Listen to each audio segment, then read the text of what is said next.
తులవారికి గనక చూసుకున్నట్లయితే మీకు భాగ్యం స్థానంలో ద్వితీయ సప్తమాధిపతి అయిన కుజుడు భాగ్యాధిపతి అయిన బుధుడితో ఫస్ట్ వీక్లో కలిసి ఉంటున్నాడు. అక్కడ 45 రోజులు ఉంటాడు కుజుడు భాగ్యభావంలో. 12వ స్థానంలో శుక్రుడు నీచబడి ఉన్నాడు. మరి దీనివల్ల కలిగే ఫలితాలు ఏమిటి, ఏ దేవతారాధన చేయాలి, ఎటువంటి విషయాల పట్ల మీరు జాగ్రత్తగా ఉండాలనేటువంటి అంశాలు చెప్తుంది నేనైనప్పటికీ చెప్పిస్తుంది సాక్షాత్ లలితా అమ్మవారిగా భావిస్తూ ఆ లలితాంబిక అమ్మవారి యొక్క అనుగ్రహం మీకు పరిపూర్ణంగా కలగాలని మనస్ఫూర్తిగా కోరుకుంటూ, ఇక్కడ ఎప్పుడైతే తులవారికి భాగ్యస్థానంలో ఈ బుధకుజుడు కలిసి ఉన్నారో తండ్రి గారి ఆరోగ్య విషయం పట్ల మీరు జాగ్రత్తగా ఉండాలి.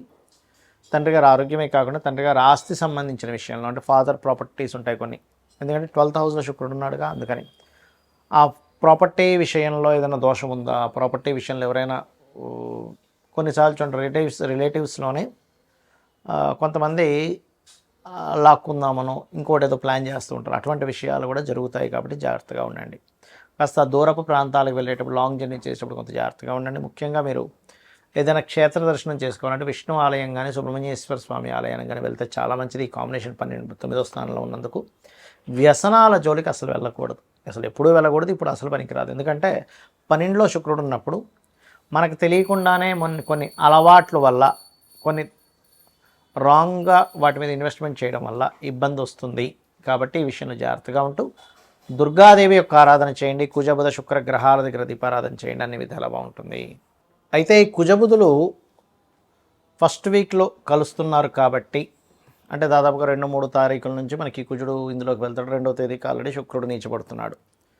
ఇలా ఉన్నందుకు ఏంటంటే, ఒకటి దేశకాల పరిస్థితుల్లో మనకు మన ఢిల్లీలో జరిగినటువంటి సేమ్ అలాంటి సంఘటనే మరలా ఢిల్లీలో మళ్ళీ సేమ్ రిపీటెడ్గా కొంత గొడవలలాగా రావడం, మొన్న జరిగినటువంటి ప్రొటెస్ట్ లాంటివి, అది మాత్రం ఎక్కువ రోజులు ఉండకుండా, ఎందుకంటే ఈ 2 గ్రహాలు తక్కువ కాలం కలిసి ఉంటున్నాయి కాబట్టి తక్కువ కాలంలో మళ్ళీ అది రిజల్ట్ వెంటనే మారిపోవడం అనేది జరుగుతుంది, గుర్తుపెట్టుకోండి. అయితే ఇక్కడ మనకి రాహు వెళ్ళి కుజ నక్షత్రంలో కూడా ఉంటున్నాడు. అంటే అంతర్గతంగా కొన్ని శక్తులు కూడా ప్లాన్స్ వేస్తూ ఉంటాయి ఈ కుజ నక్షత్రంలోకి రాహు వెళ్తుండడం వల్ల, గుర్తుపెట్టుకోండి.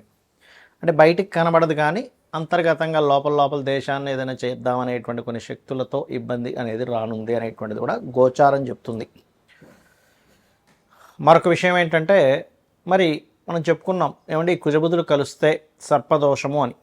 మరి సర్పదోషం కనుక రకరకాల వాటిలో ఉంటుంది సర్పదోషం అనేటువంటిది. ఎలా అంటే చూడండి, ఈ కుజుడు బుధుడు లేదా శని కుజుడు Rahu Rahu is equal to సర్పదోషము ప్లస్ పితృదోషం కూడా. అదేవిధంగా శని కేతువులు, ఇలా ఒక్కొక్క సర్పదోషము ఒక్కొక్క రిజల్ట్ ఇస్తూ ఉంటుంది ఒక్కొక్క భావంలో ఉన్నప్పుడు. మీకు పర్టికులర్గా కుజబుధులు సర్పదోషం ఉన్నప్పుడు ఏమవుతుందంటే, ఎవరికైనా పర్సనల్ చాట్లో ఉన్నప్పుడు రిలేషన్స్ మీద దెబ్బ కొడుతుంది అది. అంటే రిలేటివ్స్తో ఎప్పుడూ కూడా ఏదో ఒక గొడవ, ఏదో ఒక ఘర్షణ, రిలేషన్స్తో సరిగ్గా ఉండలేకపోవడం, మీరు బాగున్న అవతల వాళ్ళు బాగోకపోవడం, అవతల వాళ్ళు బాగున్న మీలో ఏదో తెలియని ఒక ఘర్షణాత్మకమైనటువంటి స్థితి కలగడం అనేటువంటిది ఇస్తూ ఉంటుంది. అయితే ఇది ఒక్కొక్క భావనలో ఉంటే ఒక్కొక్క రిజల్ట్ ఇస్తూ ఉంటుంది, గుర్తుపెట్టుకోండి. రాశిలో ఉన్నదనుకోండి, ఒకవేళ వీళ్ళకి చర్మ వ్యాధులు రావడము, లేకపోతే ఒళ్ళంతా ఒక రకమైన బాడీ పెయిన్స్ ఇలాంటివి ఇస్తూ ఉంటుంది సర్పదోషం, కుజబుధుల కాంబినేషన్. 2వ భావనలో ఉంటే ఇది ధనం మీద, రిలేటివ్స్ మీద, కుటుంబ సభ్యుల్లో ఉండేటువంటి వారి మీద అనవసరం ఘర్షణలు, ఇంట్లో ఎప్పుడు ఏదో ఒక వాదనలు ఇలాంటివి జరుగుతూ ఉంటాయి. 3వ భావనలో ఉన్నప్పుడు ఇది మీరు ఏ మాట మాట్లాడినా, మనం చూడండి కొంతమంది చూస్తూ ఉంటాం, ఏమంటే మనం ఏ మాట మాట్లాడినా సరే గొడవ అయిపోతుందండి అంటూ ఉంటాం, చూసారా. ఈ ఏ మాట మాట్లాడినా గొడవ అయ్యేటువంటి విషయాన్ని ఈ 3వ భావంలో కుజబుధుడు ఉంటే ఇస్తూ ఉంటుంది. 4వ భావంలో కుజుడు బుధుడు ఉన్నప్పుడు వీళ్ళు చాలా జాగ్రత్తగా ఏ విషయంలో ఉండాలంటే, రోడ్డు దాటేటప్పుడు చాలా జాగ్రత్తగా ఉండాలి. ఫోన్ మాట్లాడుతూ రోడ్డు దాటడం వల్ల కలిగేటువంటి ఇబ్బందులు నేను చూశాను. చాలామందికి ఇలా ఫోన్ మాట్లాడుతూ రోడ్డు దాటేస్తారు, టక్కన ఏదో ఒకటి గుద్దేస్తారు. లేకపోతే ఫోన్ మాట్లాడుతూ వీళ్ళు వాహనం మీద వెళ్తూ ఉంటాడు, సడన్గా ఏదో ఒక ఇబ్బంది జరుగుతూ ఉంటుంది. కాబట్టి ఫోన్ మాట్లాడుతూ ఎట్టి పరిస్థితుల్లో వాహనం నడపడం ఇలాంటివి చేయకూడదు 4వ భావంలో కుజబుధులు కలిసి ఉన్నప్పుడు. అదేవిధంగా కొంత ఎడ్యుకేషన్ పరంగా కూడా కొంత డిస్టర్బెన్సెస్ జరుగుతూ ఉంటాయి.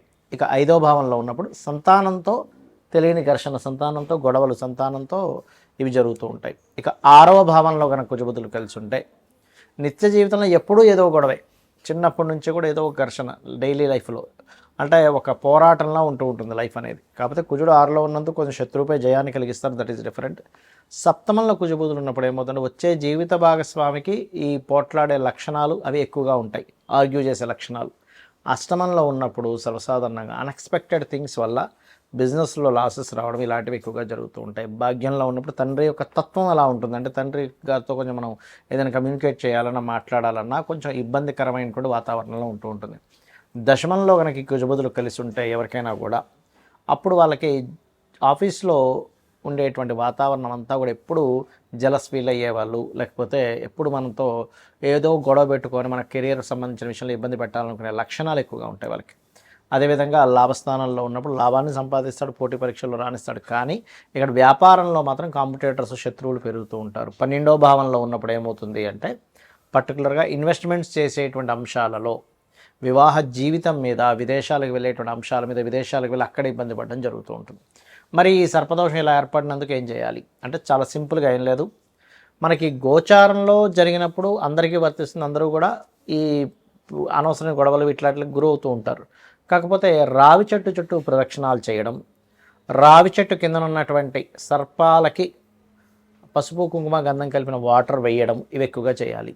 ఇవి గనక చేసినట్లయితే ఖచ్చితంగా అనవసరమైన గొడవలు, చర్మ వ్యాధులు, లేకపోతే ఫ్రెండ్స్తో వచ్చేటువంటి మోసాలు, ఫ్రెండ్స్ వల్ల కలిగేటువంటి ఫలితాలు ఇట్లాంటివన్నీ కూడా చాలా అంటే చాలా మటుకు తగ్గుతాయి. అయితే ఇక్కడ ఈ కుజబుధులు కలిసి ఉన్నప్పుడు ఉండే ఒక ప్లస్ ఏంటంటే వీళ్ళకి మంచి వాగ్దాటు ఉంటుంది, మంచి వాయిస్ ఉంటుంది, చాలా బాగా సమర్థవంతంగా ఆర్గ్యూ చేయగలుగుతారు, ఎక్కడ కూడా వెనక్కి తగ్గరు. వీళ్ళు లాయర్లు అయినట్లయితే చాలా బాగుంటుంది. లాయర్లు కొన్నిసార్లు చూడండి, కొన్ని అంటే మధ్యవర్తిగా వెళ్ళి కొన్ని మాట్లాడి సెట్ చేస్తుంటారు. అటువంటి విషయాల్లోని చాలా చాలా చాలా బాగుంటుంది. అయితే ఈ కుజబుధుల కాంబినేషన్ ఉన్నప్పుడు ఎక్కువగా కుజ బుధ గ్రహాల దగ్గర దీపారాధన చేయడము, విష్ణు సహస్రనామాలు శ్రవణం కానీ పఠనం కానీ చేయడము, లేనట్లయితే లక్ష్మీ నరసింహస్వామి యొక్క ఆరాధన చేయడము, రెగ్యులర్గా మీరు ఆంజనేయ స్వామి యొక్క ఆలయాలకు వెళ్ళడం ఎక్కువగా చేస్తుండాలి. అలా గనక చేసినట్లయితే ఖచ్చితంగా బాగుంటుంది, అందులో ఎటువంటి సందేహము లేదు, గుర్తుపెట్టుకోండి. ఇక మీరు ఈ కుజబుధులు కాకుండా మిగతా గ్రహాలు ఏవైతే మనం సర్పదోషాలు చెప్పుకున్నామో అంటే శనికేతువు, శని రాహు, రవి రాహు అంటే సర్పదోష ప్లస్ పితృదోష, కుజ రాహు, లేనట్లయితే కుజకేతు స్వల్పత సర్పదోషమై, అదేవిధంగా మనకి శని కుజ అండ్ ఇట్లా ఈ కాంబినేషన్స్ ఏవైతే ఉన్నాయో, చంద్రరాహు కూడా, ఇది ఒక్కొక్క కాంబినేషన్స్ని బట్టి, అది ఉండే భావాన్ని బట్టి, మీ జన్మజాతకంలో ఉండే పోర్ట్ఫోలియోస్ని బట్టి ఆ యొక్క గ్రహాలు ఇచ్చే రిజల్ట్స్ ఆ విధంగా ఉంటూ ఉంటాయి, గుర్తుపెట్టుకోండి. అయితే ఇక్కడ ఏంటి, ఏదో దోషమైనా మీకు అసలు ఆ మహాదశ వస్తుందా లేదా, ఇది చాలా ఇంపార్టెంట్. మహాదశే రావట్లేదు, ఏం చేసుకుంటాం, ఏ ఇబ్బంది ఉండదు. అంటే చిన్నప్పుడు అయిపోయిందండి, పెద్ద ఎఫెక్ట్ ఉండదు. ఎప్పుడో 100 ఏళ్ళ తర్వాత వస్తుంది, ఎఫెక్ట్ ఉండదు. ఇది గుర్తుపెట్టుకోండి. శ్రీమాత్రే నమః.